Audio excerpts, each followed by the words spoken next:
Začalo to na Slovensku vlastne v Bratislave. Viem, že Gabo hráva už dosť dlho a začínal s hip-hopom a on prvý vlastne asi prišiel s tým drum and bassom. Drum and bass má dosť spoločné s hip-hopom a práve preto som asi k tomu prešiel.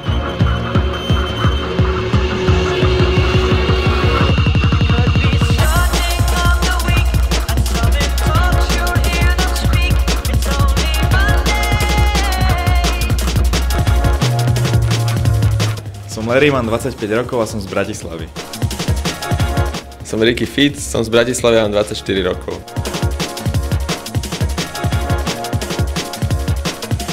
Volám sa Gabana a hrajem drum and bass.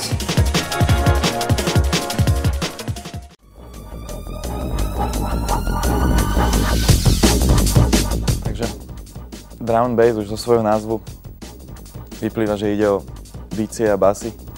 A je to zlomený rytmus na rýchlosti zhruba 180 BPM, pričom hip-hop je raz tak pomalší.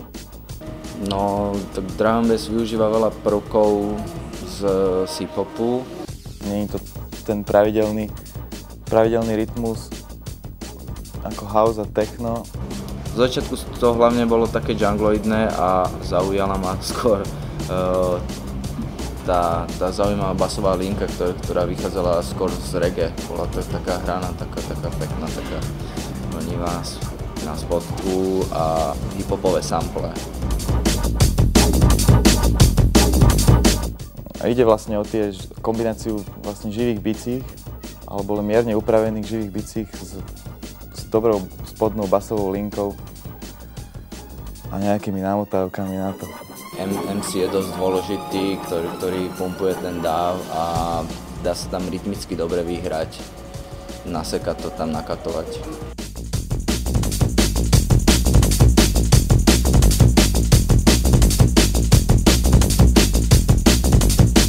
V Čechách zase všetko považujú, že existuje jungle, ktorý sa delí na podskupiny drum and bass, hardstep a podobne. Vo Veľkej Británii majú to tiež úplne inak. Takže ťažko povedať. Proste najprv bol ten jungle, čo vlastne vzniklo úplne od začiatku, bol jungle.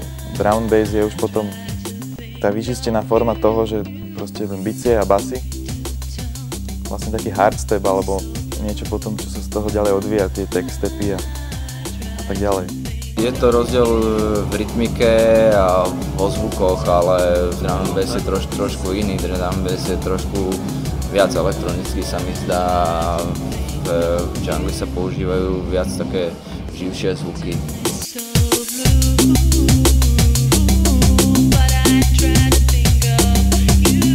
Čo sa týka tých, že napríklad breakbeat, my označujeme breakbeatom niečo podobné, niečo medzi houseom a drum and bassom viac menej. Má to takú rytmiku, že prelomenú, ale na houseovej rýchlosti na nejakých 120 BPM.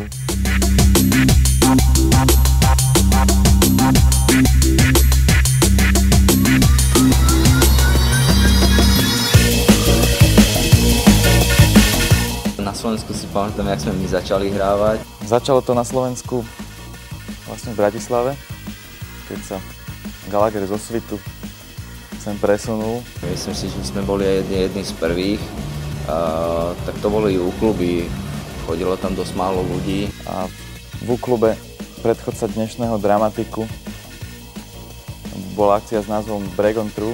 Ten večer sa niesol v takom duchu, že sa to rozohrávalo hip-hopom, trip-hopom, cez breakbeat až cez jungle, drum and bass. Sa začalo popri techne v kluboch hrať a už to išlo jedno z druhého.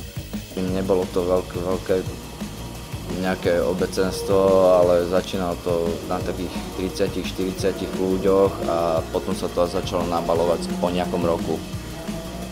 Rok tvrdej práce.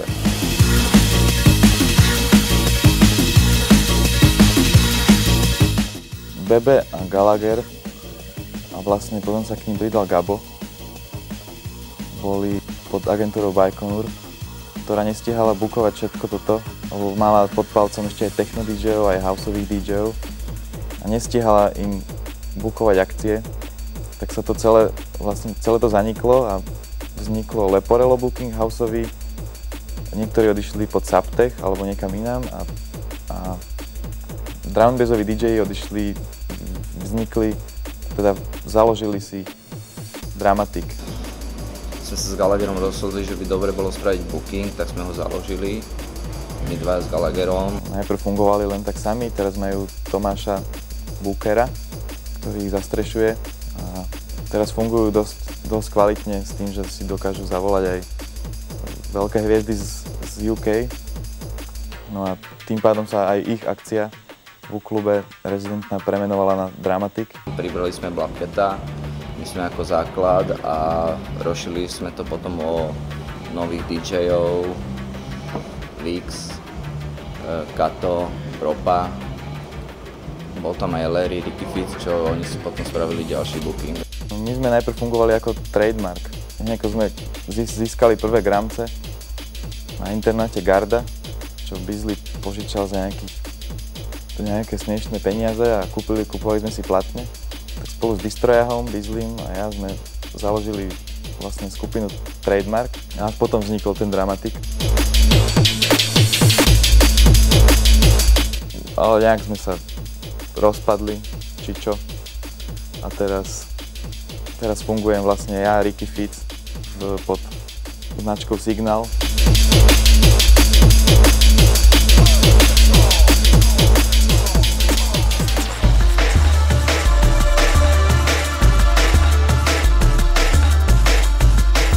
Gallagher zo Svitu sa presunul do Rádia Ragtime, ktoré začalo zhruba v 95. alebo 6. zhruba v tom období vysielať. S Gallagherom sme ešte v rámci Ragtimeu robili reláciu každú stredu od 9. do pol 10. To bola 35-minútovka.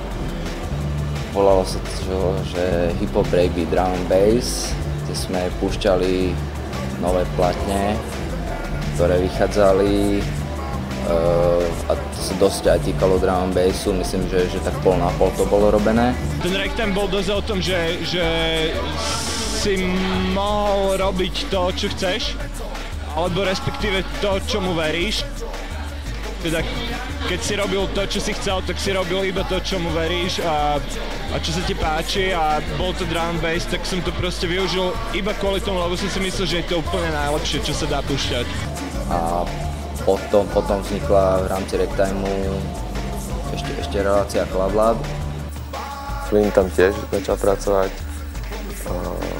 Gallagher, Bebe, Daniel Baláš.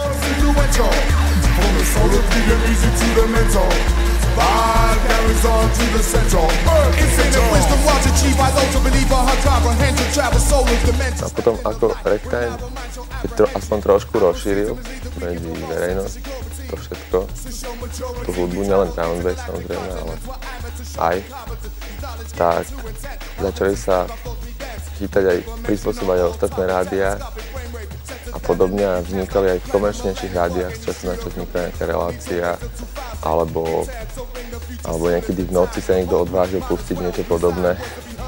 A keď zanechol Ragtime, tak už zase Fan Rádio na seba zobralo úlohu. Keď išiel Club Lab do Fan Rádia, tak mal podporu silného sponzora, ktorý to finančne umožnil a to, že to finančne umožnil, bol základ toho, že sa to tam vôbec mohlo uskutočniť. Ten Ragtime fungoval nejakých 6 rokov, ja som tam 5 rokov robil, takže